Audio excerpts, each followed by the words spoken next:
ஆண்டவராகிய இயேசு கிறிஸ்துவின் நாமத்தினாலே உங்களை நான் வாழ்த்தி வரவேற்கிறேன். கர்த்தருடைய பெரிதான கிருபையினாலும் அவருடைய பரிசுத்தமுள்ள இரக்கங்களினாலும் இந்த கடைசி காலத்தில் நமக்கு எதிராக அநேக விதமான போராட்டங்கள் உருவாக்கப்பட ஆரம்பிக்கிறதை நாம் கண்கூடாக கண்டு கொண்டு வருகின்றோம். குறிப்பாக ஆவிக்குரிய மக்களுடைய வாழ்க்கையில் அவர்கள் ஆவிக்குரிய நிலையிலே நிற்க முடியாத அளவிற்காக நிறைய சாத்தானுடைய தடைகள், நிறைய சாத்தானுடைய போராட்டங்கள் இந்த நாட்களிலே உருவாக்கப்பட்டு கொண்டு வருகிறது. சாத்தானை முன்பு மாதிரி நம்மளால் எதிர்க்க முடியாத அளவிற்காக நாம் பலவீனமாக காணப்படக்கூடிய ஆவிக்குரிய நிலைகளின் ஊடாக இருக்கக்கூடிய அந்த சூழ்நிலைகளை நாம் கண் கொண்டு பார்த்து கொண்டு வருகின்றோம். அந்த ஆரம்ப நாட்களிலே காணப்பட்டிருக்கக்கூடிய மக்களுடைய நிலைகளை நம்ம எடுத்து பார்க்க ஆரம்பித்தால் வசனத்தில் ஒரு நல்ல ஒரு வாக்கியம் இவ்விதமாக எழுதப்பட்டிருக்கிறது. அது உங்களுக்கு நாங்கள் வாசிக்கிறேன் பாருங்க.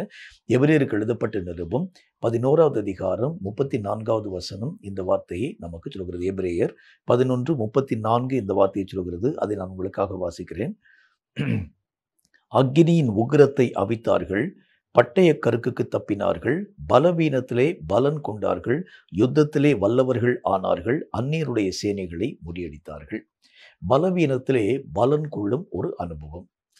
ஒரு மனுஷனுடைய ஆவிக்குரிய நிலைகளில் இந்த நாட்களில் நாம் காணப்பட ஆரம்பிக்கிறது உண்டானால் சில பலவீனங்கள் நம்மை அப்படியே ஆண்டவராகிய தேவனை விட்டு பிரிக்கக்கூடிய அளவிற்காய் கடந்து வர ஆரம்பிக்கிறதை பார்க்க முடியும்.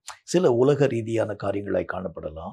சில ஆவிக்குரிய அந்த அந்த இணைப்புகள் என்கிற பேரில் நம்மை அறியாமல் மக்களோடு கூட வைக்கக்கூடிய சில இணைப்புகள் கர்த்தராகிய தேவனுடைய ஐக்கியத்தை இழக்கக்கூடிய அளவிற்கான காரியங்களை நமக்குள் உருவாக்கி கொண்டு வருகிறத பார்க்க முடியும்.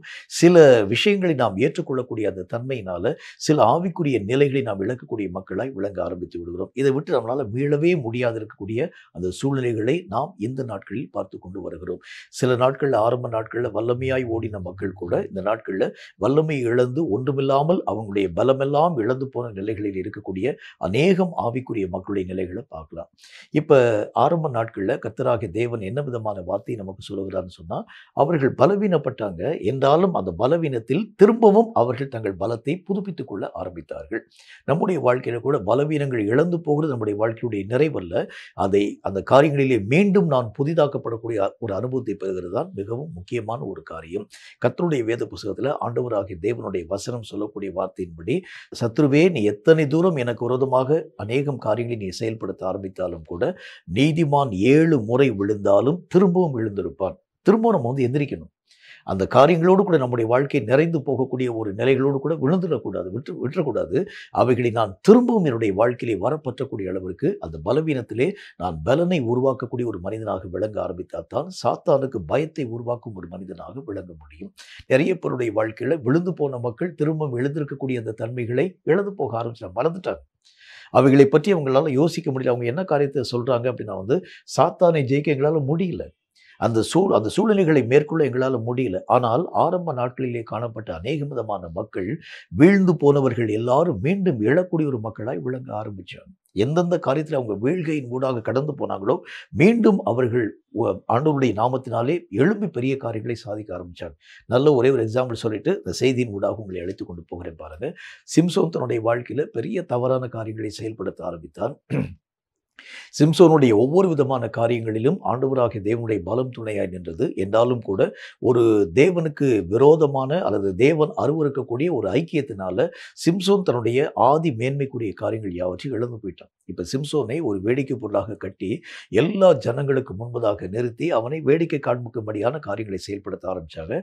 2 தூண்களுக்கு மத்தியிலே அவனை கொண்டு போய் நிறுத்தி அவர்கள் எல்லா விதமான மக்களும் அவனை பரியாசம் பண்ண துவங்க ஆரம்பித்தாங்க. இப்போ சிம்சோன் மீண்டும் மனம் திரும்புகின்றார். கர்த்தரை நோக்கி ஜெபிக்கிற, ஆண்டவரே நான் செஞ்சது தவறு தான், நான் செஞ்சது பாவம் தான், என்றாலும் மீண்டும் ஒரு முறை என்னுடைய ஜெபத்தின் சத்தத்தை கேட்டு இந்த ஜனங்களை ஒரே தீர்வையாக நான் பழி வாங்கக்கூடிய அளவிற்கு மீண்டும் என்னை பலப்படுத்தும் என்று கர்த்தரை நோக்கி ஜெபிக்க ஆரம்பித்து என்ன காரியத்தை செஞ்சா பாருங்க.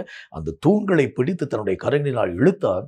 அந்த தூண்கள் மெய்யாகவே தாங்கி இருக்கக்கூடிய அந்த ஆதாரங்கள் எல்லாம் கீழே விழுந்து உயிரோடு இருக்கக்கூடிய சிம்சோனுடைய காலங்களில் அவன் கொன்றவனை அந்த கொன்ற ஜனங்களை காட்டிலும் அவன் சாகக்கூடிய நேரத்தில் செத்து போன மக்கள் அநேகம் பேராய் காணப்பட ஆரம்பிச்சாங்க. அப்ப விழுந்து போன அந்த மனுஷன் அப்படியே நிக்கல, மீண்டும் அவன் தன்னுடைய வலிமைகளை புதுப்பிக்க ஆரம்பிக்கிறான். அப்ப நம்முடைய வாழ்க்கையில கூட விழுதல் நம்முடைய வாழ்க்கையிலே முடிவல்ல, மீண்டும் எழுதல் தான் ஆண்டவராகிய தேவனுக்கு பிரியம். எந்தெந்த காரியங்கள் காரியத்தில் நம்ம தோற்று போயிருக்கிறோமோ அவைகளை நாம் மீண்டும் நம்முடைய வாழ்க்கையிலே சீர்படுத்த ஆரம்பித்தாலே மீண்டும் நம்முடைய ஓட்டத்தின் ஊடாக கடந்து போக முடியும். இன்றைக்கி நம்முடைய வாழ்க்கையில் நம்முடைய பலவீனங்களில் நாம் பலத்தை பெற வேண்டியது அவசியம். எதெல்லாம் நம்முடைய வாழ்க்கையிலே பலவீனமாய் காணப்பட ஆரம்பிக்கிறது. ஒரு மனுஷனுடைய வாழ்க்கையில் எல்லா நேரத்திலும் அவன் பலவானாக இருப்பான்னு சொல்ல முடியாது. எல்லா நேரத்திலும் அவன் வெற்றி பெறுவான்னு சொல்ல முடியாது. சில நேரத்தில் நம்ம அறியாத தோல்விகள் வர முடியும். சில நேரத்தில் நம்ம அறியாத இழப்புகள் வரும். சில நேரத்தில் நம்ம அறியாத பலவிதமான காரியங்களை நாம் இழக்க கொடுக்கக்கூடிய மக்களாய் கூட விளங்க முடியும். என்றாலும் கூட அது அப்படி நம்ம விட்டுறக்கூடாது. திரும்பவும் இழந்து போன எல்லா உரிமைகளை நான் மீண்டும் பெற்றுக்கொள்ளக்கூடிய அளவிற்கு, விழுந்து போன என்னுடைய நிலைகளை நான் மீண்டும் தூக்கி நிறுத்தக்கூடிய அளவிற்காக கர்த்தராகிய தேவனே தம்முடைய வசனத்தில் நல்ல ஒரு வாக்குத்தத்தமான வார்த்தை ஒன்றை சொல்ல ஆரம்பிக்கின்றார். தாவீதினுடைய விழுந்து போன கூடாரத்தை நான் மீண்டும் எடுப்பித்து கட்டுவேன்னு சொல்றார். அப்படின்னா கர்த்தருக்கு என்ன விருப்பம்னா, விழுந்தவன் அப்படி நிற்கிறது இல்லை, அவன் மீண்டும் எழ வேண்டும் என்று கர்த்தர் விருப்பப்படுகின்றார். நம்முடைய வாழ்க்கையில கூட பலவீனமாய் காணப்படக்கூடிய நிலைகளோடு கூட அப்படி நம்ம நின்றக்கூடாது. இனி என்னால் ஜெயிக்க முடியாதுங்க, என்னால் இந்த ஒரு காரியத்தை மேற்கொள்ள முடியாது, பேசாம விட்டுறேன்னு சொல்லி நிற்கக்கூடாது. அவன் மீண்டும் எழுந்து தன்னுடைய அந்த ஓட்டத்தின் ஊடாக தொடர்கிறது தான் கர்த்தராகிய தேவனுக்கு விருப்பமான ஒரு காரியமாய் காணப்படக்கூடிய ஒன்று. சரி, நம்முடைய வாழ்க்கையிலே காணப்படக்கூடிய பலவீனங்களை பற்றி சில காரியங்களை நாம் மெய்யாகவே அறிய வேண்டியது அவசியம். மத்தேயு சுவிசேஷத்தில் 26வது அதிகாரம் 41வது வசனம் இந்த வார்த்தையை நமக்கு சொல்கிறது. மத்தேயு 26வது அதிகாரம் 41வது வசனம் இந்த வார்த்தையை சொல்கிறது. வாசிக்கிறேன், கவனிங்க, கொஞ்சம் ஆழமாக கவனிங்க. நீங்கள் சோதனைக்கு உட்படாதபடிக்கு விழித்திருந்து ஜெபம் பண்ணுங்கள். ஆவி உற்சாகம் உள்ளதுதான், மாம்சமோ பலவீனம் உள்ளதுன்னு சொல்றார். முதல் பலவீனம் என்ன அப்படின்னா மாம்சத்தினால் எடுக்கும் எந்த முயற்சியும் எந்த முடிவும் அது பலவீனமாய் நம்முடைய வாழ்க்கையை கொண்டு போய் நிறுத்திடும். நிறைய நேரங்களில் நாம் நம்மை அறியாமல் ஆவிக்குரிய மனிதர்களாய் அபிஷேகம் பண்ணப்பட்டிருக்கக்கூடிய நீங்களும் நானும் மாம்சீகத்திலே பலவிதமான முடிவுகளை எடுக்கும் ஒரு மக்களாக விளங்க ஆரம்பித்து விடுகின்றோம். சில நேரங்களில் கர்த்தராகிய தேவனுடைய காரியங்களுக்கு தாண்டி நானாகி என்னுடைய சுய விருப்பத்தின்படி அநேக முடிவுகளை எடுக்க ஆரம்பிச்சிடும். ஆனால் கர்த்தருடைய வேத புத்தகத்தில் கர்த்தராகிய தேவனால் கொடுக்கப்பட்டிருக்கக்கூடிய ஆவிக்குரிய சட்டம் என்ன தெரியுமா? ஆவிக்குரிய மனிதனாய் காணப்படக்கூடிய எவனும் மாம்சத்தில் முடிவெடுத்தால் அவன் பலவீனப்பட்டு போயிடுவான். அவனால் எந்த ஒரு காரியத்தையும் செய்ய முடியாது, மேற்கொள்ள முடியாது. சாத்தானுடைய எந்த விதமான காரியத்திலும் அவன் ஜெயத்தை பெறுகிறது என்பது கடினம். ஆகவே தான் ஆண்டவராகிய இயேசு தன்னுடைய வாழ்க்கையில் எந்த ஒரு முடிவாய் காணப்பட ஆரம்பித்தாலும் மாம்சத்தின்படி ஒரு முடிவையும் ஆண்டவராகிய தேவன் எடுக்கவே இல்லை. அப்போஸ்தலர்களை பாருங்களேன், தங்களுடைய மனம் போன போக்கின்படி அவங்க ஊழியத்தின் ஊடாக போகலை. கர்த்தர் என்ன காரியத்தை பேசும்படிக்காக அவர் ஆயத்தப்படுகிறாரோ அதுக்காக வெயிட் பண்ண ஆரம்பிச்சிருந்தாங்க. ஏன்னா ஆவிக்குரிய விஷயத்திலே காணப்படக்கூடிய ஒவ்வொரு மனிதனுக்கும் இந்த மாம்சத்திலே எடுக்கப்படக்கூடிய முடிவு அவனுக்கு பலவீனத்தை தந்துடும். இதைத்தான் கர்த்தராகிய தேவன் இந்த நாட்கள் நம்முடைய வாழ்க்கையிலே வலியுறுத்த ஆரம்பிக்கின்றார். எந்த ஒரு முடிவாக காணப்பட ஆரம்பித்தாலும் நீங்கள் ஆவிக்குரியவனாக என்றைக்கு நீங்கள் மாற்றத்தின் ஊடாக வந்துட்டீங்களோ உங்கள் முடிவுகள் எல்லாம் ஆவிக்குரியதாக தான் இருக்கணும். இந்த ஆவிக்கு புறம்பாக மாம்சத்தினால் எவைகளையாகிலும் நீங்கள் யோசிக்க ஆரம்பித்தா கூட, மாம்சத்தின்படி எந்த ஒரு காரியத்திலாகிலும் நீங்கள் கடந்து போக ஆரம்பித்தா கூட அது உங்களை அறியாத பலவீனத்தை உருவாக்க ஆரம்பிச்சிடும். உதாரணமாக ஆவிக்குரிய மனிதனாய் காணப்படக்கூடிய ஒரு மனுஷன் மாம்சீக பிரகாரமாய் கவலைகளை ஏற்றுக்கொள்ள ஆரம்பித்தா கூட அது அவனுடைய வாழ்க்கையில் பலவீனத்தை தந்துடும். அதனால தான் கர்த்தர் சொல்கின்றார், எந்த விஷயத்தை பற்றி நீ கவலைப்படாத, நீ ஆவிக்குரிய நான் வந்துட்டேன். இவைகள் எல்லாம் மாம்சீக பிரகாரமான அனுசரணைகள் எல்லாம் உன்னுடைய ஆவிக்குரிய விஷயத்தில் பலவீனத்தை தரக்கூடியதாக விளங்க ஆரம்பிச்சிடும். இப்படித்தான் நிறைய மக்களுடைய வாழ்க்கையில் அவர்கள் ஆவிக்குரிய காரியத்திலே உருவாக்கப்பட்ட பிறகும் கூட மாம்சத்திலே அவர்கள் நடக்க ஆரம்பிக்கிறதுனால, மாம்சத்தில் அவங்க கவலைப்பட ஆரம்பிக்கிறதுனால, மாம்சத்தில் அநேக விதமான அணுகுமுறையின் ஊடாக கடந்து போக ஆரம்பிக்கிறதுனால அது ஒருவேளை ஊழியமாக இருக்கலாம் அல்லது அநேக விதமான தன்மைகளாய் கூட காணப்பட ஆரம்பிக்கலாம். இந்த மாதிரி விஷயத்தில் அவர்கள் மாம்சீக பிரகாரமாய் முடிவுகள் யாவற்றையும் எடுக்க ஆரம்பிக்கிறத பார்க்க முடியும். இதுக்கு நல்ல ஒரே ஒரு உதாரணத்தை எங்களுடைய வாழ்க்கையில் நடந்த ஒரு சம்பவத்தை உங்களுக்கு நான் சொல்ல வேண்டியது அவசியம். ராமநாதபுரம் மாவட்டத்தில் பரமக்குடியில் ஆரம்ப நாட்களில் இது அண்ணனுடைய தலைமையில் ஒரு முழுஇரவு ஜெபம் ஒன்றை நாங்கள் நடத்தி கொண்டு வர ஆரம்பித்தோம். இந்த முழுஇரவு ஜெபம் ஏறக்குறைய ஒரு 5-6 வருஷம் அது தொடர்ந்து அதாவது கர்த்தருடைய சித்தத்தின்படி நடத்தப்படக்கூடியதாக விளங்கிட்டு நிறைய ஜனங்கள் வந்தாங்க. அந்த மாதிரி நேரத்தில் திடீரென்று சொல்லி நாங்கள் நடத்தக்கூடிய அந்த திருமண மண்டபத்தினுடைய ஓனர் சொல்லிட்டாலும் இனி நாங்கள் உங்களுக்கு இந்த ஆளுநர் பெயருக்கு நாங்கள் இடம் கொடுக்க முடியாதுன்னு சொல்லிட்டோம். இது அப்போ ஆரம்ப நாட்களில் துவக்கப்பட்டிருக்கிறதுனால அந்த பகுதியில் முழு ரஜவுமே இல்லாத இருக்கக்கூடிய அந்த காலம், ஏராளமான ஜனங்கள் வரக்கூடிய அந்த நேரம், திடீர்னு சொல்லி அந்த ஓனர் எங்களை அழைத்து ஒரு வார்த்தை சொல்லிட்டாலும் இனி எங்களால் தர முடியாது, நீங்கள் வேறு ஏதாச்சும் ஒரு இடத்த பார்த்துக்கங்கன்னு சொல்லிட்டு உடனே நானும் பக்கத்தில் இருக்கக்கூடிய மக்களும் சொன்னால் இந்த பகுதியில் இருக்கக்கூடிய எல்லா விதமான திருமண மண்டபத்தையும் நம்ம ஏற்பாடு செஞ்சிடலாம். அடுத்த மாதம் வரக்கூடிய அந்த நாட்களுக்குள்ளாக ஒரு முழு ஜெபத்தை நடத்திடணும். அப்படி பற்றி நாங்கள் ரொம்ப தீர்மானம் எடுத்து வேகமாக முயற்சி பண்ண ஆரம்பித்தோம். அண்ணன் அதை பற்றி எந்த விதமான வார்த்தையும் சொல்லவே இல்லை. நானும் என் கூட இருக்கக்கூடிய சில சகோதரர்களும் இணைந்து அந்த பகுதியிலெல்லாம் மண்டபத்தில் ஆராய்ஞ்சு பார்த்து, அடுத்த முழு ஜெபத்தை நம்ம வந்து நிறுத்திடக்கூடாது, நம்ம வந்து கட்டாயம் நடத்தி தான் ஆகணும் என்பதை பற்றி நாங்கள் யோசித்து எல்லா இடங்களிலும் அலைந்து கடைசியில் ஒரு திருமண மண்டபத்தை போய் பார்த்து பேசி முடிவு பண்ணி அண்ணன்ட்ட வந்து சொல்ல ஆரம்பித்தோம். அண்ணன் ஒரே ஒரு வார்த்தை தான் சொன்னாங்க, கர்த்தர் ஒரு சித்தம் இல்லாமல் ஒரு காரியத்தை தடுக்க மாட்டார். இவ்வளோ வருஷம் நம்ம வந்து நடத்திட்டு வந்தோம். ஏதோ ஒரு நோக்கத்தினுடைய அடிப்படையில் ஆண்டவராகிய தேவன் இந்த காரியத்தை நிறுத்தியிருக்கிறாரு. இவைகளை மீறி நம்ம செய்கிறது தவறு. இந்த ஒரு காரியத்தை மிஞ்சி நம்ம செய்கிறது தவறு. இந்த மாசத்துல அடுத்த மாசத்துல வந்து நடத்தாம போயிடக்கூடாதுன்னு சொல்லி வந்து யோசிக்கிறீங்க பாருங்க. இந்த யோசனை இது மாம்சீக பிரகாரமான யோசனை. ஆண்டவராகிய தேவன் அவருக்கு சித்தமா இருக்கிறது உண்டானால் அவரே அதுக்குரிய வழியை திறந்து கொடுப்பாருன்னு சொன்னாங்க. இப்படிதான் பல நேரங்கள்ல நாமாகவே பல விஷயங்களை மாம்சீக பிரகாரமா யோசனையின் ஊடாக கடந்து போக ஆரம்பிக்கிறத பார்க்க முடியும். இந்த மாதிரி செஞ்சா நல்லா இருக்கும், இந்த மாதிரி போனா நல்லா இருக்கும், இந்த மாதிரி ஆட்களை கூப்பிட்டா நல்லா இருக்கும், இந்த மாதிரியான உபதேசங்களை பேசினா நல்லா இருக்கும்னு சொல்லி நானாகவே பல நேரங்களில் இந்த மாம்சீக பிரகாரமான யோசனையின் ஊடாக கடந்து போக ஆரம்பிக்கிறேன். ஊழியத்தை டெவலப் பண்ணுறதுக்கு இந்த மாதிரியான ஒரு காரியத்தை செஞ்சால் நல்லாயிருக்கும், ஊழியத்தில் இத்தனை விதமான வசதிகளை நம்ம உருவாக்கினா நல்லாயிருக்கும். இந்த மாதிரி நான் உங்களுக்கு ஒரே ஒரு சீக்ரெட்டை உங்களுக்கு சொல்லித்தரேன் பாருங்க. ஆவிக்குரியவனாக நீங்கள் என்னைக்கு உருவாக்கப்பட ஆரம்பிச்சிட்டீங்களோ, மாம்சத்தினால வரக்கூடிய ஒரு சின்ன ஒரு விஷயத்தை நீங்கள் ஏற்றுக்கொள்ள ஆரம்பிச்சிட்டிங்கன்னா, உங்கள் ஆவிக்குரிய வாழ்க்கையில் நீங்கள் வந்து பலவீனப்பட்டு போயிருவீங்க. உங்களால் ஜெயிக்க முடியாது பிசாசு. எந்த காரியமாய் காணப்பட ஆரம்பித்தாலும், எந்த சூழ்நிலைகளாய் காணப்பட ஆரம்பித்தாலும், முன்பெல்லாம் ஆவியில நீங்க காணப்படக்கூடிய அந்த நேரத்துல எளிதாக ஜெயித்த அந்த பிசாசுடைய வல்லமைகளை இப்ப நீங்க ரொம்ப முயற்சி பண்ண ஆரம்பிச்சாலும் ஜெயிக்க முடியாது. ஏன்னா மாம்சத்தினால் உருவாக்கப்பட்டிருக்கக்கூடிய பலவீனம் ஆவியை பாதித்து விட்டது. உங்களால ஜெயிக்க முடியாது. அதனால தான் கர்த்தர் சொல்கின்றார், ரொம்ப ஜாக்கிரதையாக பலவீனப்படுத்தும் மாம்சத்தினுடைய எந்த யோசனைக்கும் உடன்படாதபடி நீங்க ஜாக்கிரதைப்படுங்க. நீங்க பலமுள்ளவர்களாய் ஆண்டவராகிய தேவனுக்குள் உங்களுடைய நிலைகளை உறுதிப்படுத்தப்பட வேண்டும் என்று சொன்னால் ஒரே ஒரு வழிதான் இருக்கு. எந்த காரியமாக காணப்பட ஆரம்பித்தாலும் மாம்சத்திற்கு எவ்வளவேனும் இடமளியாத அளவுக்கு ஜாக்கிரதைப்படுங்க. ஏனென்றால் இந்த மாம்சம் உள்ள வந்துச்சுன்னா ஆவியினுடைய ஒட்டுமொத்த பலமும் ஒண்ணுமில்லாம போயிடும். எந்த காரியத்தில எல்லாம் முன்பு நீங்க எளிதாக அந்த காரியங்களை நீங்க வந்து கர்த்தருடைய நாமத்தினால செயல்படுத்த ஆரம்பிச்சீங்களோ, இப்போ உங்களால கடினமாக நீங்க முயற்சி பண்ணாலும் உங்களால முடியாது. இப்ப இதுக்கு நல்ல ஒரு உதாரணம் சொல்றேன் பாருங்களேன். முன்பு ஜெபம் பண்ணா மணிக்கணக்காக நம்ம ஜெபம் பண்ண ஆரம்பிப்போம். இந்த மாம்சத்திலே காணப்படக்கூடிய ஒரு சின்ன ஒரே ஒரு பலவீனம் உள்ள வந்துருச்சுன்னா, உங்களால் ஒரு 5 நிமிஷத்துக்கு மேல கர்த்தருடைய சமூகத்துல ஒருமனப்பட்டு ஜெபிக்க முடியாது. பலவீனப்பட்டு போயிருவோம் நம்ம. ஏன்னா முன்பு செய்த பலமான காரியங்கள் எல்லாம் இப்போ உங்களால வந்து செய்ய முடியாது. ஏனென்றால் உங்கள் ஆவி மாம்சத்தினால் பலவீனப்படுத்தப்படக்கூடியதாய் விளங்க ஆரம்பித்து விட்டது. இதுதான் ஆண்டவராகிய தேவன் நமக்கு சொல்லக்கூடிய ஒரு முக்கியமான ஒரு சீக்ரெட்டான ஒரு காரியம். ரொம்ப ஜாக்கிரதையாக மாம்சத்துல எந்த விஷயத்திற்கும் ஏதாகிலும் ஒரு காரியத்திற்கு நீங்க இடம் கொடுக்க ஆரம்பிச்சா கூட உங்கள் ஆவியினுடைய பலத்தை நீங்க இழந்து போயிருவீங்க. ஆகவேதான் கர்த்தராகிய தேவனுடைய வேதம் சொல்லக்கூடிய வார்த்தையின் அடிப்படையில் இதுக்கு இன்னொரு உதாரணத்தை உங்களுக்கு நான் சொல்ல முடியும். ஆண்டவராகிய தேவனால் ஆவியிலே இயக்கப்பட்டிருக்கக்கூடிய சிம்சோன் கர்த்தருடைய நாமத்தினாலே அவ்வளோ பெரிய பலத்தை இழந்ததற்கு என்ன காரணம் தெரியுமா? மாம்சத்துக்கு கொஞ்சம் இடம் கொடுத்துட்டார், அவ்வளோதான். இந்த மாம்சத்துக்கு கொஞ்சம் இடம் கொடுத்த உடனே அவ்வளோ பெரிய வலிமை வாய்ந்த சிம்சோன் சாதாரணமான பெலிஸ்தர்களுக்கு முன்பதாக மாவரைக்கக்கூடியவனாய் மாற்றத்தின் ஊடாக கடந்து போயிட்டான். அப்போ அதுக்கு என்ன காரணம்னா, ஒரு சின்ன ஒரே ஒரு மாம்சத்திலே வரக்கூடிய அந்த ஒரு நினைவு, அந்த ஒரு சிந்தனை எவ்வளோ பெரிய பலவானையும் பலவீனப்படுத்த ஆரம்பிக்குதுன்னு பாருங்க. அப்போ இதே மாதிரி தான் நம்முடைய ஆவிக்குரிய வாழ்க்கையில கூட இந்த சீக்ரெட்டான ஒரு காரியத்தை நம்ம விளங்கிக்கிட ஆரம்பிச்சாலே போதும், மாம்சத்திற்கு எவ்வளவேனும் இடமளியாத ஒரு மக்களாக உங்கள் நிலைகளை நீங்கள் சரிவர பாதுகாத்துக் கொள்ள முடியும். ரெண்டாவது ஒரு காரியத்தை பாருங்க, எது நம்முடைய வாழ்க்கையினுடைய பலவீனமாய் கர்த்தருடைய வேத புஸ்தகத்தின் வழியாக சொல்லப்பட ஆரம்பிக்கிறது என்று பாருங்கள். ரோமருக்கு எழுதப்பட்ட நிருபத்தில் 8வது அதிகாரம் 26வது வசனம் இந்த வார்த்தையை நமக்கு சொல்கிறது. ரோமர் 8வது அதிகாரம் 26வது வசனத்தை உங்களுக்காக நான் வாசிக்கிறேன். அது என்ன சொல்லுதுன்னு பாருங்க. அந்தபடியே ஆவியானவரும் நமது பலவீனங்களில் நமக்கு உதவி செய்கிறார். நாம் ஏற்றபடி வேண்டிக் கொள்ள வேண்டியது இன்னதென்று அறியாதிருக்கிறபடியினால் ஆவியானவர் தாமே வாக்கு கடங்காத பெருமூச்சுகளோடு நமக்காக வேண்டுதல் செய்கிறார்.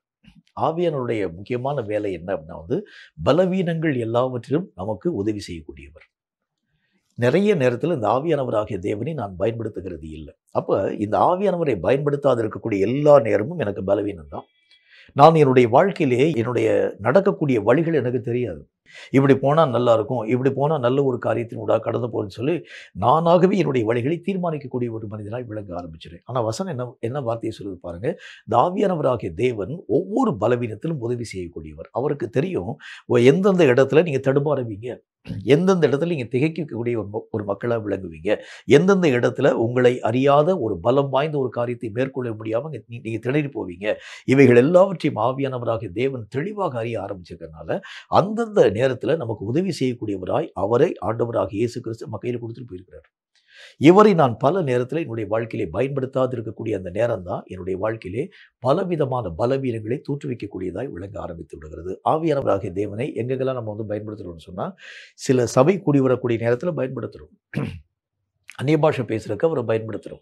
தீர்க்க தரிசனமான வரங்களை நான் என்னுடைய வாழ்க்கையிலே பயன்படுத்துவதற்கு பயன்படுத்த ஆரம்பிக்கின்றேன்.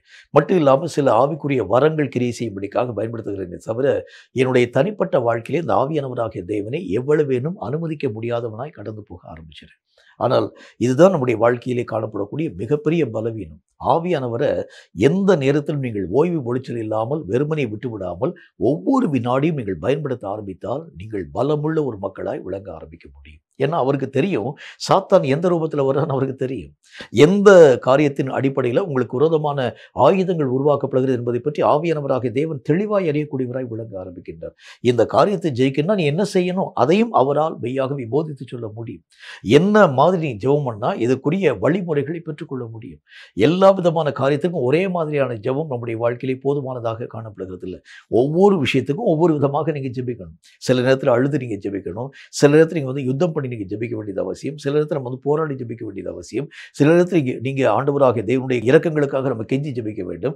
சில நேரத்தில் நம்முடைய உரிமைகளை நிலைநாட்டும்படிக்காக நம்ம ஜெபிக்க வேண்டியது அவசியம். அத்தாரிட்டியை பயன்படுத்தி ஜெபிக்க எந்த நேரத்தில் எப்படி நம்ம ஜெபிக்கணும் நமக்கு தெரியாது. இந்த ஆவியானவராகிய தேவன் தான் எந்த காரியத்திற்கு எந்த ஆயுதத்தை பயன்படுத்த வேண்டும் அவர்தான் தெளிவாக நமக்கு சொல்லிக் கொடுக்க ஆரம்பிப்பார். இந்த காரியத்தில் ஒரு ஜெயத்தை பெற வேண்டும் என்றால் இந்த ஆயுதமாகிய ஜெபத்தை இந்த மாதிரி நீ பயன்படுத்த வேண்டும் அவர் சொல்லிக் கொடுப்பார். இந்த வார்த்தைகளின்படி நீங்க செயல்படுத்த ஆரம்பிச்சிட்டாலே போதும். இந்த ஆவியானவராகிய தேவனுடைய உதவியோடு கூட அந்த விஷயத்தை ஜெயிக்க உங்களால முடிஞ்சிடும். இப்ப ஏன் பல விஷயங்களை நம்மளால ஜெயிக்க முடியல? மிகுதியாக நான் ஜெபம் பண்ண ஆரம்பிச்சாலும் அதுக்குரிய பலன் ஏன் வரலன்னா, அந்தந்த காரியத்துக்குரிய ஜெபத்தை நாம் சரியான விதத்தில் செயல்படுத்த ஆரம்பிச்சா தான் இதற்குரிய ஞானத்தை தருகிறவர் ஆவியானவராகிய தேவன் தான். இவரை நான் காலங்கள் தோறும் சும்மா இருக்க விடக்கூடாது. நான் எப்படி ஜெபிக்கணும் ஆண்டவரே? எனக்கு ராத்திரியெல்லாம் வந்து இந்த மாதிரி ஒரு போராட்டம் இருக்கு. ராத்திரியெல்லாம் சில நேரங்களில் என்னால் வந்து உறக்கத்தின் ஊடாக கடந்து போக முடியல. சில விதமான மென்டலி அதாவது நிறைய டார்ச்சர் என்னுடைய வாழ்க்கையில் உருவாக்கப்பட ஆரம்பிக்கிறது. இதை நான் எப்படி ஜெயிக்கிறது? ஆவியானவராகிய தேவனுடைய துணையை நீங்கள் நாட ஆரம்பிக்கிறது உண்டானால் இதற்குரிய ஒவ்வொரு வழிகளையும் அவர் உங்களோடு கூட பேச ஆரம்பிச்சிருவார். நீ என்ன செய்யணும்? இந்த ஒரு காரியத்தை ரெக்டிஃபை பண்ணக்கு நீ செய்ய வேண்டிய வழிமுறைகள் என்ன அவர் சொல்லிக் கொடுப்பார். இந்த ஆவியானவராகிய தேவனுடைய பணியே அதுதான். ஏன்னா நம்ம வந்து பலவீனம் உள்ளவர்கள் என்பது கர்த்தருக்கு தெரியும்.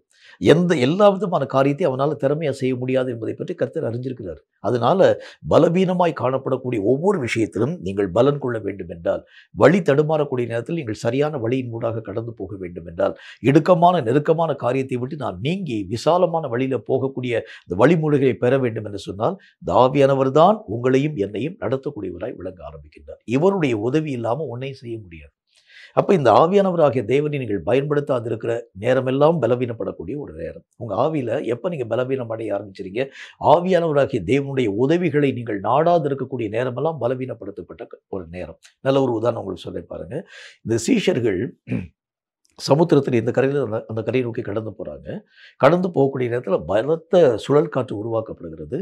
அந்த சுழல் காற்று நிமித்தமாக படகு மூழ்கி போகுமோ என்று சொல்லக்கூடிய அபாயம். இப்போ இயேசு கிறிஸ்து அங்கே தான் இருக்கிறாரு.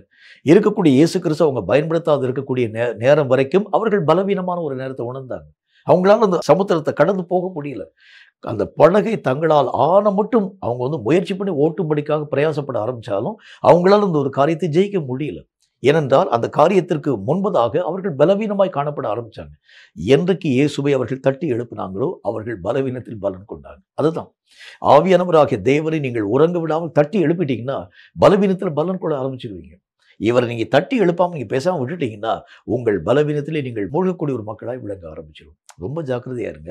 ஆவியானவராகிய தேவனை காலங்கள் தோறும் பயன்படுத்த நீங்கள் பிரயாசப்பட ஆரம்பித்தால் உங்கள் பலவீனமான காரியங்களிலே பலத்தை நீங்கள் தடை இல்லாமல் பெற்றுக்கொள்ள முடியும். பல நேரங்களில் பலவீனங்கள் நமக்கு எதிராக உருவாக்கப்படக்கூடிய பல சூழ்நிலைகளை நம்முடைய வாழ்க்கையில பார்க்க முடியும். சில நேரங்களில் மக்களால் உருவாக்கப்படக்கூடிய ஐக்கியத்தினால் வரக்கூடிய பலவீனம், சில நேரத்துல சாத்தானுடைய வித்துக்கள் நம்முடைய வாழ்க்கையில வந்ததுனால ஏற்படக்கூடிய ஒரு பலவீனம். சில நேரத்துல சில காரியங்களை மேற்கொள்ள முடியாமல் போக ஆரம்பிக்கிறதுனால, சில முகதாட்சியம் பார்க்கக்கூடிய சில சூழ்நிலைகளினால நீங்களும் நானும் அந்த காரியங்களை ஜெயிக்க முடியாத இப்படி பலவிதமான பலவீனங்கள் நம்முடைய வாழ்க்கையில வருகிறது உண்டு. எந்த பலவீனமாய் காணப்பட ஆரம்பித்தாலும் ஒரே ஒரு மாத்திரை தான், ஒரே ஒரு மருந்து தான், பரிசுத்த ஆவியானவர் தான் அந்த மருந்து. இவரை நீங்கள் எந்த பலவீனத்திற்கும் பயன்படுத்த ஆரம்பிச்சாலும், அது உங்க மாம்சத்துல வரக்கூடிய பலவீனமாகட்டும், அல்லது சூழ்நிலைகளை வரக்கூடிய பலவீனமாகட்டும், சாத்தானால் வரக்கூடிய பலவீனமாகட்டும், ஆயுதங்களை தூக்க முடியாத பலவீனமாகட்டும், நம்முடைய சிந்தனையில வரக்கூடிய பலவீனமாகட்டும், அல்லது புரிந்து கொள்ளக்கூடிய விஷயத்துல வரக்கூடிய பலவீனமாகட்டும், எதுவாய் காணப்பட ஆரம்பித்தாலும் ஆவியானவராகிய தேவனை நீங்கள் தடையில்லாமல் பயன்படுத்தணும். இப்படி நீங்க பயன்படுத்திட்டீங்கன்னா பலவீனத்தில் பூர்ணமான பலத்தை உங்கள் வாழ்க்கையிலே தடையில்லாமல் பெற்றுக்கொள்ள முடியும். மூணாவது ஒரு காரியத்தை பாருங்களேன். கர்த்தருடைய வேதம் சொல்லக்கூடிய மூன்றாவது ஒரு வார்த்தை எது நம்முடைய வாழ்க்கையினுடைய பலவீனமாய் நினைவு கூறப்பட ஆரம்பிக்கிறது. சங்கீதங்களின் புஸ்தகம் 77வது அதிகாரம் அதில் 9, 10 ஆகிய வசனங்கள் இந்த வார்த்தையை நமக்கு சொல்லும். சங்கீதம் 77வது அதிகாரம் 9, 10 ஆகிய வசனங்களை நான் சற்று நிதானமாய் வாசிக்கிறேன், கவனிங்க.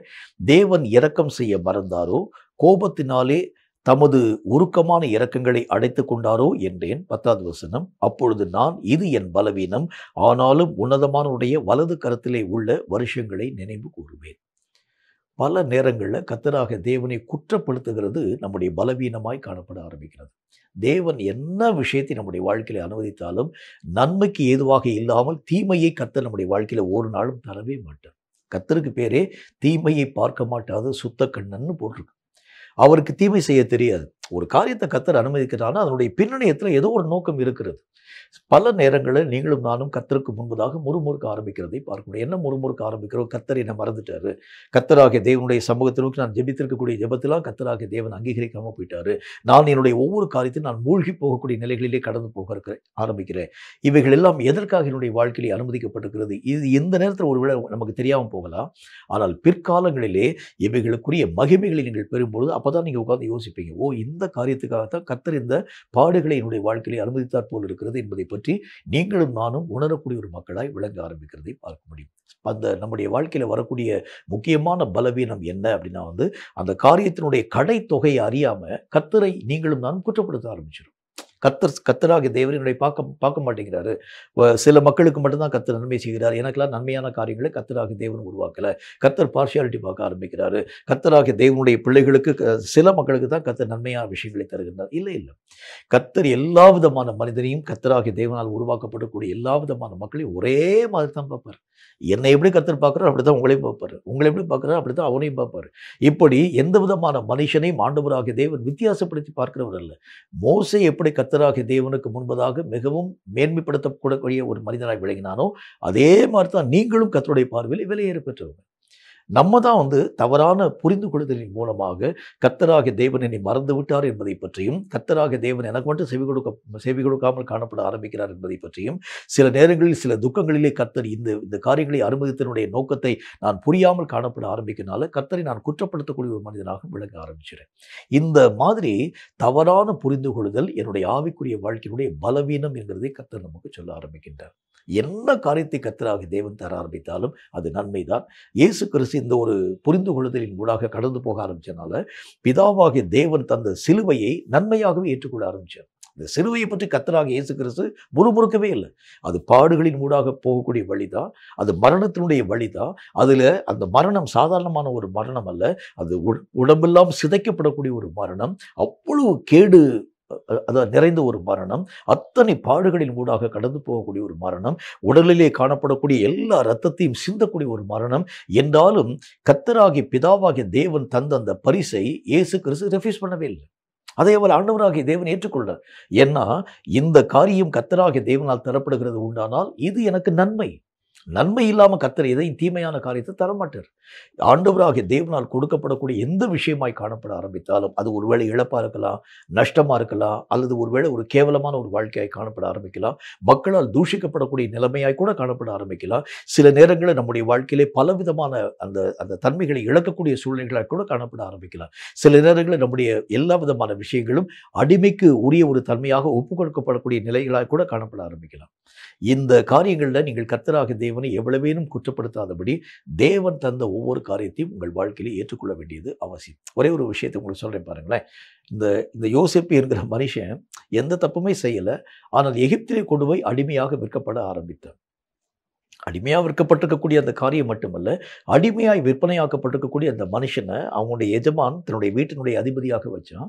செய்யாத ஒரு தவறுக்காக யோசேப்பை கொண்டு போய் ஜெயிலுக்கு கொண்டு போய் போட்டாங்க. இவன் யோசிப்பு என்ன காரியத்தை யோசிப்பார் பாருங்களேன். நான் எங்கள் வீட்டில் எங்கள் அப்பாவுக்கு செல்லப்பிள்ளையாக இருந்தேன். எந்த குற்றமும் நான் செய்யலை. என்னுடைய சகோதரர்கள் செஞ்சிருக்கக்கூடிய தப்பை போய் நான் அப்பாட்ட போய் சொன்னேன், அவ்வளோதான். அதற்காக இவ்வளோ பெரிய ஒரு தண்டனை என்னுடைய வாழ்க்கையிலே உருவாக்கப்படும் தண்டனை அவர் நினைச்சிருக்கிறாரு.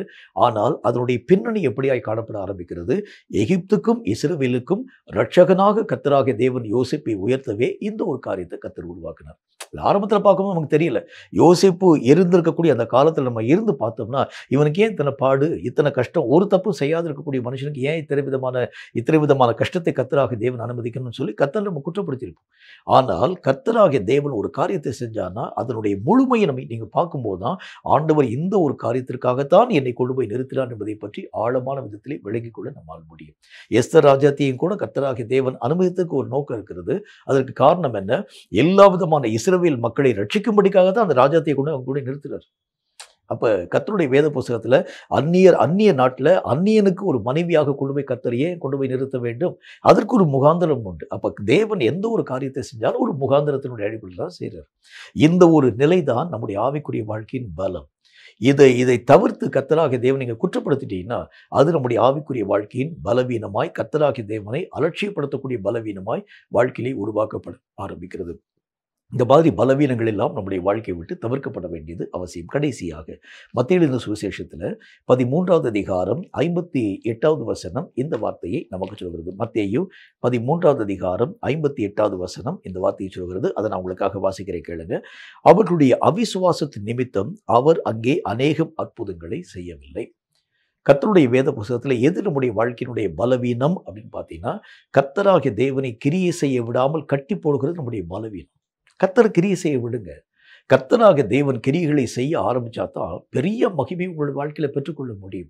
கர்த்தராகிய தேவன் கிரிகளிலே வல்லமையிலே நிறைந்த ஒரு தேவனாக விளங்க ஆரம்பிக்கிறார். அவர் என்னென்ன கிரிகளை செயல்படுத்த ஆரம்பித்தாலும் அதில் ஒரு குறைவையும் உங்களால் என்னால் சொல்லவே முடியாது. அவர் செய்யக்கூடிய கிரிகள் எல்லாவற்றிலும் முழுமையான கிரிகளை செய்து முடிக்கக்கூடிய வல்லமை பெற்றவர். இன்னைக்கு பல நேரங்களில் கர்த்தராகிய தேவன் கிரிகளை செய்யும்படிக்காக கடந்து வர ஆரம்பித்தாலும் அவருடைய கிரிகளை நாம் செயல்படுத்த விடாத அளவிற்கு கட்டி போட ஆரம்பிக்கிறோம். இதுதான் நம்முடைய ஆவிக்குரிய வாழ்க்கையின் பலவீனம். சாத்தானுக்கு முன்பதாக இருக்கக்கூடிய நீங்களும் நானும் கர்த்தராகிய தேவனை கிரிகளை செய்ய அனுமதிக்க ஆரம்பிக்கிறது உண்டானால் சாத்தான் என்னைக்கும் தொலைஞ்சு ஓடிருக்கும். ஆனால் இன்னைக்கு கர்த்தராகிய தேவனை கிரிகளை செய்ய விடாமல் நீங்கள் கிரியை செய்ய ஆரம்பிக்கும் போது தான் எதிராளியாக பிசாசை உங்களாலும் என்னாலும் ஜெயிக்க முடியாமல் நிறைய நேரத்தில் நீங்கள் தான் தூத்து போக ஆரம்பிக்கிறோம். இப்போ கர்த்தருடைய வேதம் சொல்லக்கூடிய நல்ல ஒரு வார்த்தையின் அடிப்படையில் கர்த்தராகிய தேவனை இயங்கும்படி நீங்கள் அனுமதியுங்கள். அவரை இயங்க விடாது இருக்கக்கூடிய பலவீனங்களை நம்மை விட்டு அப்புறப்படுத்த வேண்டும். அந்த வசனத்தில் என்ன போட்டிருக்கு? அவர்களுடைய அவிசுவாசத்துமாகிய அந்த பலவீனத்து நிமித்தம் கர்த்தர் அந்த இடத்துல கிரிகளை செய்யாமல் போயிட்டார். அப்போ நம்முடைய வாழ்க்கையில் கர்த்தராகிய தேவனை முழுவதுமாய் நம்பாது இருக்கக்கூடிய தன்மை இல்லாமல் நம்முடைய வாழ்க்கையினுடைய பலவீனம். கர்த்தராகிய தேவனை முழுசும் நீங்கள் விசுவாசிங்க. அவரால் எல்லா காரியத்தையும் செய்து முடிக்க முடியும். அவராலே அன்றி ஒரு விஷயமும் நம்முடைய வாழ்க்கையிலே உருவாக்கப்படுகிறது இல்லை. எதை ஆண்டவராகிய தேவன் செயல்படுத்த ஆரம்பித்தாலும் சரியாக செஞ்சு முடிச்சுடுவார். நேர்த்தியான காரியங்களை உருவாக்கக்கூடிய வல்லமை வாய்ந்தவர். முழுவதுமாய் நீங்கள் அவரை நம்ப வேண்டியது அவசியம். கர்த்தருடைய வசனத்தில் நல்ல ஒரு வாக்கியம் இவ்விதமாக நமக்கு எழுதப்பட்டிருக்கிறது. நீர் என்னை கொன்று போட்டால் கூட உண்மையிலே நான் நம்பிக்கையாக இருப்பேன். இப்படி தான் நம்முடைய நம்பிக்கை காணப்படணும். இந்த ஒரு நிலை நம்முடைய வாழ்க்கையிலே வர ஆரம்பித்தால் மட்டும்தான் ஆண்டவராகிய தேவனுடைய நாமத்தினாலே பலம் நிறைந்த ஒரு மக்களாக நம்முடைய நிலைகளை உருவாக்க முடியும். கேட்கும் கர்த்தருடைய பிள்ளையை, பலவீனத்திலே பலன் கொள்ளக்கூடிய ஒரு அனுபவம் வாய்ந்தவர்களாய் நீங்களும் நானும் நம்முடைய நிலைகளை பாதுகாக்க வேண்டியது அவசியம். 4 நிலைகளை பற்றி நம்முடைய தியானத்தில் பார்த்தோம். 1, மாம்சத்தினால் நீங்களும் நானும் கிரியைகளை நடப்பிக்கிறது உண்டானால் அது நம்முடைய ஆவிக்குரிய வாழ்க்கையின் பலவீனம். 2வது காரியம், ஆவியானவராகிய தேவனுடைய உதவிகளை நீங்களும் நானும் பயன்படுத்தாதிருக்கிறது உண்டானால் நம்முடைய வாழ்க்கையிலே அவைகள் பலவீனத்தை தரக்கூடியதாய் விளங்க ஆரம்பித்துவிடும். 3, கர்த்தராகிய தேவனுடைய அந்த உண்மையான நிலைப்பாடுகளை அறியாமல் அவரை குற்றப்படுத்துகிறது அது நம்முடைய வாழ்க்கையினுடைய பலவீனம். 4, ஆண்டவராகிய தேவனை கிரியை செய்ய விடாமல் நீங்களே கிரிகளை செய்ய ஆரம்பிக்கிறது நம்முடைய பலவீனம். அந்த நாட்களிலே காணப்பட்டிருக்கக்கூடிய எல்லா ஜனங்களும் கர்த்தராகிய தேவனை கிரிகளை செய்ய அனுமதிக்க ஆரம்பிச்சனால்தான் மரித்த மரித்தோரை உயிரோடு கூட எழும்ப பண்ணவும், பெரிய பெரிய காரியங்களை சாதிக்கவும் அவங்களால முடிஞ்சுச்சு. இன்னைக்கு நிறைய நேரங்கள்ல ஏன் நம்முடைய வாழ்க்கையில இப்படிப்பட்ட கிரியைகள் உருவாக்கப்படவில்லைன்னா, ஒரே ஒரு காரணம், கர்த்தராகிய தேவனை கிரியைகளை செய்ய நீங்களும் நானும் அனுமதிக்கிறதே இல்லை. நீங்க அனுமதிச்சு பாருங்க, நீங்கள் நினைக்காத, நீங்கள் யோசிக்காத பெரிய மாற்றங்களை கர்த்தராகிய தேவன் உருவாக்கி தருவார். பலவீனங்களிலே பலன்களை பெற்றிருக்கக்கூடிய அவங்கள மாதிரி இந்த கடைசி காலங்கள்ல எந்தெந்த காரியத்திலே நாம் பலவீனமாய் விழுந்து போக ஆரம்பித்திருக்கிறோமோ அவைகளை திரும்ப நாம் பலமடைய பண்ண ஆரம்பிக்கிறது உண்டானால் நிச்சயமான வெற்றியை தடையில்லாமல் நீங்கள் உங்கள் வாழ்க்கையை பெற்றுக்கொள்ள முடியும் என்கிறதில் சந்தேகமில்லை. தலைகளை தாழ்த்தி கண்களை மூடி கர்த்தருடைய வார்த்தைக்காக நாம் ஜெபம் செய்வோம். சர்வ வல்லமுள்ள ஆண்டவராகிய கர்த்தாவே, உம்மால் உரைக்கப்பட்ட இந்த பரிசுத்தமுள்ள வார்த்தைகளுக்காக நன்றி செலுத்துகிறோம். பலவீனங்கள் என்கிறதை பற்றி நாங்கள் மெய்யாகவே கற்றுக்கொள்ள ஆரம்பித்தோம். மாம்சத்தின்படி நடக்கிறதும், ஆவியானுடைய உதவிகளை நாங்கள் இழக்கிறதும், தேவனாகிய கர்த்தரை குற்றப்படுத்துகிறதும், தேவனை கிரியை செய்ய விடாதிருக்கிறதும், அது எங்களுடைய ஆவிக்குரிய வாழ்க்கையின் பலவீனம் என்கிறதை பற்றி நாங்கள் கற்றுக்கொள்ள ஆரம்பித்தோம். ஒருவேளை இந்த பலவீனத்தினால நாங்கள் மெய்யாகவே சோர்ந்து போய் விழுந்து போகக்கூடிய நிலைகளிலே காணப்பட ஆரம்பித்தாலும், மீண்டும் இழந்து போன அந்த பலத்தை திரும்ப பெற்றுக்கொள்ளக்கூடிய அளவிற்கு இந்த கிரியைகள் எல்லாவற்றையும் செய்து மீண்டும் உம்முடைய பரிசுத்தமுள்ள ஓட்டத்திலே நாங்கள் சரியான ஓட்டத்திலே கடந்து போக கிருபைகளை தர வேண்டும் என்று நாங்கள் வேண்டிக் கொள்கிறோம். கர்த்தாவே, இந்த வார்த்தைகளை கேட்டு உம்முடைய பிள்ளைகள் யாராய் காணப்பட ஆரம்பித்தாலும் அவங்களுடைய வாழ்க்கையில ஒரு புதிய மாற்றத்தை உருவாக்கி தந்து, கர்த்தராகிய தேவனுக்குள் துவங்கின ஓட்டத்தை ஒரு நாளும் நிறுத்திவிடாத அளவிற்காக மீண்டும் அந்த ஓட்டத்திலே அவர்கள் கர்த்தருடைய சித்தத்தின்படி ஓடி உம்முடைய நாமத்தை மகிமைப்படுத்த கிருபை தர வேண்டும் என்று இயேசு கிறிஸ்துவின் நாமத்தினால் வேண்டிக் கொள்கிறோம் எங்கள் பரிசுத்தமுள்ள பிதாவே. ஆமென், ஆமென். இந்த வார்த்தைகளை கேட்டு உங்கள் ஒவ்வொருவரையும் கர்த்தர் அளவில்லாமல் ஆசீர்வதிப்பாராக. பலவீனமான காரியங்களிலே எங்கள் பலத்தை நீங்கள் பெற்றுக்கொள்ள ஆரம்பிக்கிறது உண்டானால் உங்கள் ஓட்டத்திலே சரியான நிறைவான அந்த காரியங்களை எட்டி முடிக்க உங்களாலும் என்னாலும் ஆகும். துவங்கப்பட்ட ஓட்டம் அது சாதாரணமான ஒரு ஓட்டம் அல்ல. தேவனாகிய கர்த்தரால் உருவாக்கப்பட்டிருக்கக்கூடிய அந்த ஓட்டம், அதிலே கடைசி வரைக்கும் நாம் ஓடி முடித்து நித்தியமான மகிமையை பெற்றுக்கொள்ளக்கூடிய ஒரு மக்களாய் விளங்கினால் நிச்சயமாகவே கர்த்தராகிய தேவனுடைய மகிமைக்கு பாத்திரமான ஒரு மக்களாக விளங்க முடியும் என்கிறதில் சந்தேகம் ஒன்றுமில்லை. கர்த்தர் தாமே உங்கள் ஒவ்வொருவரையும் அளவில்லாமல் ஆசீர்வதிப்பாராக.